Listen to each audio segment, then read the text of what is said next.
ꯄꯥꯎꯁꯦꯗ ꯌꯨꯝꯐꯝ ꯑꯣꯏꯕ ꯃꯄꯥꯟ ꯂꯩꯕꯥꯛꯀꯤ ꯑꯣꯏꯕ ꯃꯔꯨꯑꯣꯏꯕ ꯄꯥꯎ ꯈꯔ ꯑꯞꯗꯦꯠ ꯇꯧꯖꯔꯤ꯫ 𝗬-16 ꯐꯥꯏꯇꯔ ꯖꯦꯠꯁꯤꯡ ꯌꯨꯀ꯭ꯔꯦꯟꯗ ꯌꯧꯔꯛꯈꯤꯕꯗ ꯄ꯭ꯔꯦꯁꯤꯗꯦꯟꯠ ꯖꯦꯂꯦꯟꯁꯀꯤꯅ ꯍꯔꯥꯎꯈ꯭ꯔꯦ꯫ ꯌꯨꯀ꯭ꯔꯦꯟꯒꯤ ꯄꯥꯏꯂꯣꯠꯁꯤꯡꯅ ꯃꯈꯣꯏꯒꯤ ꯂꯩꯕꯥꯛ ꯃꯅꯨꯡꯗ 𝗬-16 ꯐꯥꯏꯇꯔ ꯖꯦꯠꯁꯤꯡ ꯄꯥꯏꯗꯨꯅ ꯊꯕꯛ ꯊꯧꯔꯝꯁꯤꯡ ꯄꯥꯏꯈꯠꯄ ꯉꯝꯂꯛꯄ ꯑꯁꯤꯗ ꯄ꯭ꯔꯦꯁꯤꯗꯦꯟꯠ ꯚꯣꯂꯣꯗꯤꯃꯤꯔ ꯖꯦꯂꯦꯟꯁꯀꯤꯅ ꯍꯔꯥꯎꯈꯤ꯫ ꯔꯨꯁꯤꯌꯥ ꯂꯩꯕꯥꯛ ꯑꯗꯨꯒꯤ ꯃꯊꯛꯇ ꯂꯥꯟꯗꯥꯔꯛꯄ ꯊꯥ 18 ꯐꯥꯔꯕ ꯃꯇꯨꯡ ꯌꯨ.ꯑꯦꯁ.ꯑꯦꯅ ꯁꯥꯕ 𝗬-16 ꯐꯥꯏꯇꯔ ꯖꯦꯠꯁꯤꯡ ꯌꯧꯔꯛꯇꯨꯅ ꯂꯥꯟꯊꯦꯡꯅꯕꯗ ꯑꯆꯧꯕ ꯃꯇꯦꯡ ꯑꯣꯏꯔꯒꯅꯤ ꯍꯥꯏꯅ ꯐꯣꯡꯗꯣꯛꯈꯤ꯫ ꯃꯍꯥꯛꯅ ꯖꯦꯠꯁꯤꯡ ꯑꯗꯨꯕꯨ ꯁꯤꯖꯤꯟꯅꯔꯤꯕ ꯄꯥꯏꯂꯣꯠꯁꯤꯡ ꯑꯗꯨꯒꯤꯗꯃꯛ ꯆꯥꯎꯊꯣꯛꯄ ꯐꯥꯎꯏ, ꯂꯣꯏꯅꯅ ꯌꯨꯀ꯭ꯔꯦꯟꯒꯤ ꯑꯥꯔꯝ ꯐꯣꯔꯁꯇ ꯏꯌꯔ ꯐꯣꯔꯁꯀꯤ ꯇꯣꯉꯥꯟꯕ ꯃꯄꯥꯡꯒꯜ ꯑꯃ ꯍꯦꯟꯒꯠꯂꯒꯅꯤ ꯍꯥꯏꯈꯤ꯫ ꯂꯥꯟ ꯑꯁꯤ ꯍꯧꯔꯛꯄꯗꯒꯤ ꯍꯧꯅ ꯌꯨꯀ꯭ꯔꯦꯟꯒꯤ ꯅꯣꯡꯆꯨꯞ ꯂꯩꯕꯥꯛꯁꯤꯡꯗ ꯂꯩꯔꯤꯕ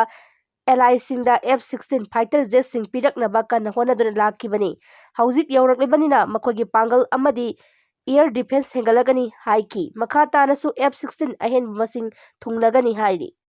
ꯃꯈꯥ ꯇꯥꯕ ꯄꯥꯎꯗ ꯃ꯭ꯌꯥꯟꯃꯥꯔ ꯖꯨꯟꯇꯥꯅ ꯈꯨꯠꯂꯥꯏ ꯄꯥꯏꯕ ꯔꯦꯖꯤꯁꯇꯦꯟꯁ ꯊꯦꯡꯅꯅꯕ ꯔꯨꯁꯤꯌꯥꯒꯤ ꯃꯇꯦꯡ ꯅꯤꯈ꯭ꯔꯦ꯫ ꯃ꯭ꯌꯥꯟꯃꯥꯔꯗ ꯍꯧꯖꯤꯛ ꯂꯩꯉꯥꯛ ꯄꯥꯏꯔꯤꯕ ꯖꯨꯟꯇꯥꯒꯤ ꯃꯥꯌꯣꯛꯇ ꯏꯊꯅꯤꯛ ꯑꯥꯔꯝ ꯔꯦꯖꯤꯁꯇꯦꯟꯁꯁꯤꯡꯅ ꯍꯥꯏ ꯂꯥꯟ ꯍꯧꯔꯛꯄꯗꯒꯤ ꯐꯤꯚꯝ ꯁꯣꯛꯂꯕ ꯂꯩꯉꯥꯛ ꯑꯁꯤꯅ ꯔꯨꯁꯤꯌꯥꯒꯤ ꯃꯇꯦꯡ ꯅꯤꯕ ꯍꯧꯈ꯭ꯔꯦ꯫ ꯅꯤꯡꯁꯤꯡꯕ ꯌꯥꯕꯗꯤ ꯃ꯭ꯌꯥꯟꯃꯥꯔ ꯂꯩꯕꯥꯛꯇ ꯃꯤꯂꯤꯇꯔꯤ ꯂꯩꯉꯥꯛ ꯂꯩꯔꯛꯄ ꯈꯨꯗꯤꯡꯃꯛ ꯑꯇꯣꯞꯄ ꯂꯩꯕꯥꯛꯀꯤ ꯃꯇꯦꯡ ꯂꯧꯔꯒ ꯃꯈꯣꯏꯒꯤ ꯃꯥꯌꯣꯛꯇ ꯂꯥꯛꯄꯁꯤꯡ ꯑꯗꯨ ꯅꯝꯊꯅꯕꯒꯤ ꯆꯠꯅꯕꯤ ꯑꯃ ꯂꯩꯔꯛꯂꯤ꯫ ꯃ꯭ꯌꯥꯟꯃꯥꯔꯒꯤ ꯃꯤꯂꯤꯇꯔꯤ ꯄꯣꯛꯁꯤ ꯌꯨꯅꯤꯌꯟ ꯁꯣꯂꯤꯗꯥꯔꯤ ꯑꯦꯟꯗ ꯗꯦꯚꯦꯂꯞꯃꯦꯟꯠ ꯄꯥꯔꯇꯤꯒꯤ ꯆꯤꯌꯔꯃꯦꯟ ꯀꯤꯟ-ꯌꯤꯌꯥ ꯍꯧꯖꯤꯛ ꯖꯨꯟꯇꯥꯒꯤ ꯂꯨꯆꯤꯡꯕ ꯑꯣꯏꯗꯨꯅ ꯂꯩꯕꯥꯛ ꯑꯗꯨꯗ ꯂꯩꯔꯤꯕ ꯏꯊꯅꯤꯛ ꯑꯥꯔꯝ ꯒ꯭ꯔꯨꯞ ꯑꯃꯗꯤ ꯔꯦꯖꯤꯁꯇꯦꯟꯠ ꯐꯣꯔꯁꯀꯤ ꯃꯈꯨꯠꯇ ꯃꯐꯝ ꯀꯌꯥ ꯃꯔꯤ ꯃꯥꯏꯊꯤꯔꯛꯄ ꯑꯁꯤꯅ ꯃꯔꯝ ꯑꯣꯏꯔꯗꯨꯅ ꯃꯤꯌꯥꯝꯒꯤ ꯃꯇꯦꯡ ꯅꯤꯕ ꯍꯧꯔꯛꯄꯗ ꯍꯧꯖꯤꯛꯀꯤ ꯑꯣꯏꯅ ꯔꯨꯁꯤꯌꯥꯒ ꯋꯥꯔꯤ ꯁꯥꯅꯔꯤ꯫ ꯃ꯭ꯌꯥꯟꯃꯥꯔꯒꯤ ꯅꯣꯔꯗꯔꯟ ꯁꯟ ꯁ꯭ꯇꯦꯠꯇ ꯃꯤꯂꯤꯇꯔꯤ ꯖꯨꯟꯇꯥ ꯆꯥꯎꯅ ꯃꯥꯏꯊꯤꯔꯛꯄ ꯑꯁꯤꯅ ꯈꯣꯡꯊꯥꯡꯁꯤꯡ ꯑꯁꯤ ꯂꯥꯛꯄꯅꯤ꯫ ꯀꯤꯟ-ꯌꯤꯌꯥ ꯍꯧꯖꯤꯛ ꯂꯩꯕꯥꯛ ꯑꯗꯨꯗ ꯈꯨꯠ ꯊꯣꯛꯅꯔꯤꯕ ꯑꯁꯤ ꯇꯦꯔꯣꯔꯤꯖꯝꯒꯤ ꯃꯥꯌꯣꯛꯇ ꯆꯠꯊꯕ ꯂꯥꯟꯅꯤ꯫ ꯃꯃꯥꯡ ꯊꯥꯒꯤ ꯇꯥꯡ 30ꯗ ꯔꯨꯁꯤꯌꯥꯒꯤ ꯃꯤꯗꯤꯌꯥ ꯑꯥꯎꯠꯂꯦꯠ ꯑꯣꯏꯔꯤꯕ ꯁ꯭ꯄꯨꯠꯅꯤꯛꯅ ꯃꯍꯥꯛꯄꯨ ꯏꯟꯇꯔꯚ꯭ꯌꯨ ꯂꯧꯕ ꯑꯃꯗ ꯔꯨꯁꯤꯌꯥꯅ ꯃꯤꯂꯤꯇꯔꯤ ꯖꯨꯟꯇꯥ ꯑꯗꯨꯕꯨ ꯃꯇꯦꯡ ꯄꯥꯡꯕꯤꯌꯨ ꯍꯥꯏꯔꯛꯈꯤꯕꯅꯤ꯫ ꯔꯨꯁꯤꯌꯥꯒꯤ ꯃꯥꯏꯀꯩꯗꯒꯤ ꯃꯤꯂꯤꯇꯔꯤ ꯖꯨꯟꯇꯥꯅ ꯇꯦꯔꯣꯔꯤꯖꯝꯒꯤ ꯃꯥꯌꯣꯛꯇ ꯂꯥꯟꯊꯦꯡꯅꯔꯤꯕ ꯑꯁꯤꯗ ꯃꯇꯦꯡ ꯄꯥꯡꯕ ꯄꯥꯝꯂꯤꯕꯅꯤ꯫ ꯍꯧꯖꯤꯛ ꯂꯩꯔꯤꯕ ꯏꯔꯥꯡ ꯑꯁꯤ ꯔꯨꯁꯤꯌꯥꯅ ꯇꯦꯔꯣꯔꯤꯖꯝꯅꯤ ꯍꯥꯏꯅ ꯔꯤꯀꯣꯒꯅꯥꯏꯖ ꯇꯧꯔꯕꯗꯤ ꯂꯥꯟ ꯑꯁꯤꯗ ꯔꯨꯁꯤꯌꯥꯒꯤ ꯃꯇꯦꯡ ꯑꯗꯨ ꯂꯧꯕ ꯌꯥꯒꯗꯧꯔꯤꯕꯅꯤ꯫ ꯀꯤꯟ-ꯌꯤꯌꯥꯅ ꯃꯈꯥ ꯇꯥꯔꯗꯨꯅ ꯃꯤꯂꯤꯇꯔꯤ ꯖꯨꯟꯇꯥꯒꯤ ꯈꯨꯠꯂꯥꯏ ꯁꯄ꯭ꯂꯥꯏ ꯇꯧꯕ ꯂꯩꯕꯥꯛꯁꯤꯡꯒꯤ ꯃꯅꯨꯡꯗ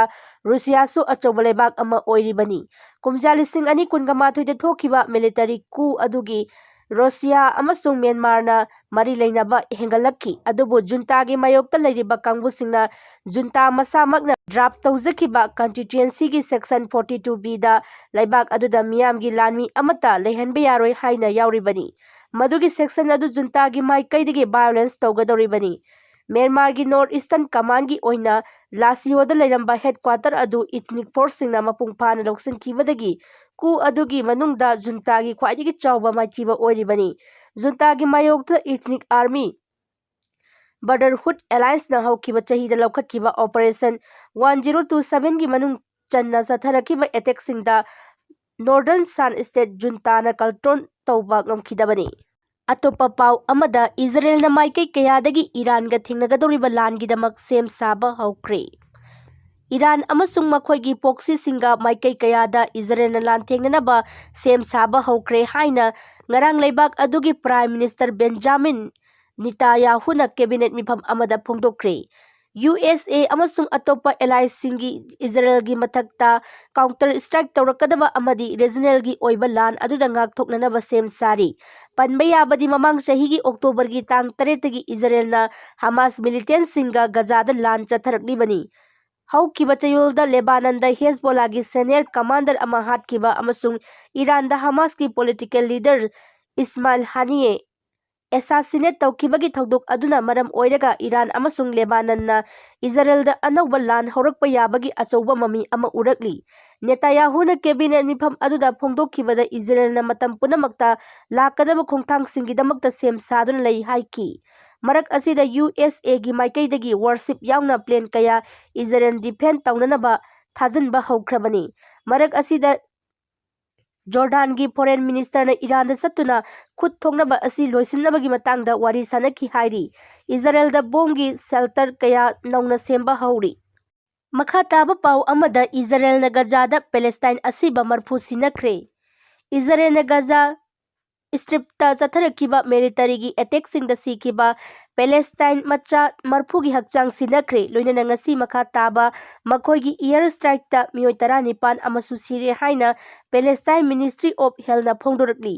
खान यूनिसता लेबा पैलेस्टाइन सिविल इनर्जी सर्विस की डायरेक्टर यामेन अबू सलाइमान फोंदोखिबदा असिबा हक्चांगसिंग अदु इजराइलगी लानमिसिंगना सिमिट्रीदगी तौथोकलगा नत्रगा मखोइना फारबा मतुंग ओटनैदुना हाटखिबा ओइब्रा हाइबा खंगबा ngamdri असिबा हक्चांगसिंग अदुगी matangda karamna sikhibano thizinkibaga loinana masak maming khangdoknanaba hotnaraga nursing hospital मनाक्ता लेबा अचौबा सिमिट्रीदा फुंगनी हारी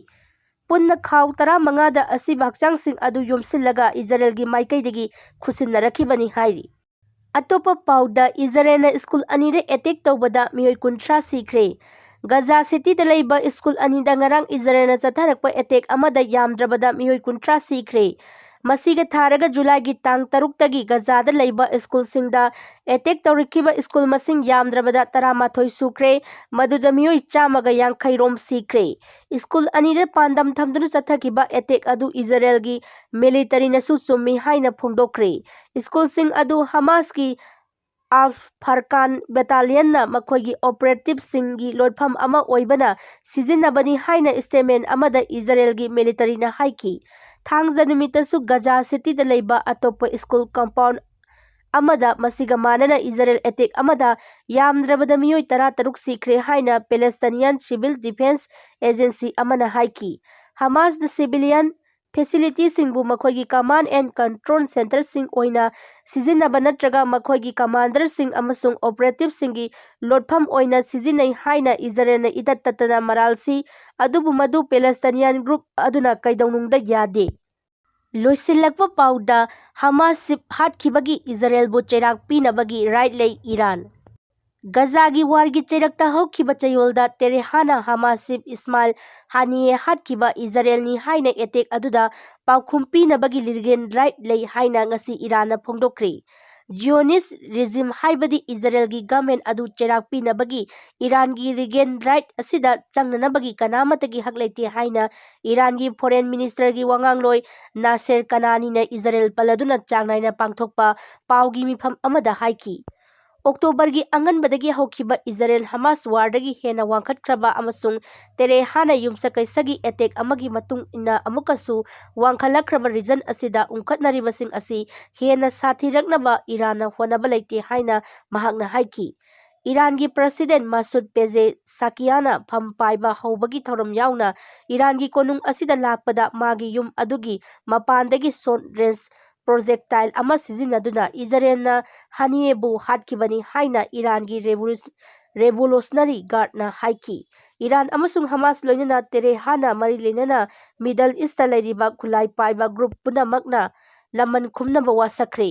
इजराइल की अटैक अमना लेबानन की कोनुंग बैरूपता हेजबोला की मिलिटरी चीफ फुआद शुक्र हाटखिबा सुपनगी पुंग खरगी मतुंगदा सथरलिबा मिहार अदुगी मतंगदा इजराइलना हकथेंगना मोट पीखिद्रे ईरान ngaklaupiba हेजबोला अमसुंग इजराइल की फोर्स सिंगा अक्टोबर अंगनबदगी हौना नुमित खुदिंगी ओइबा मओंगदा खुद थोकनरी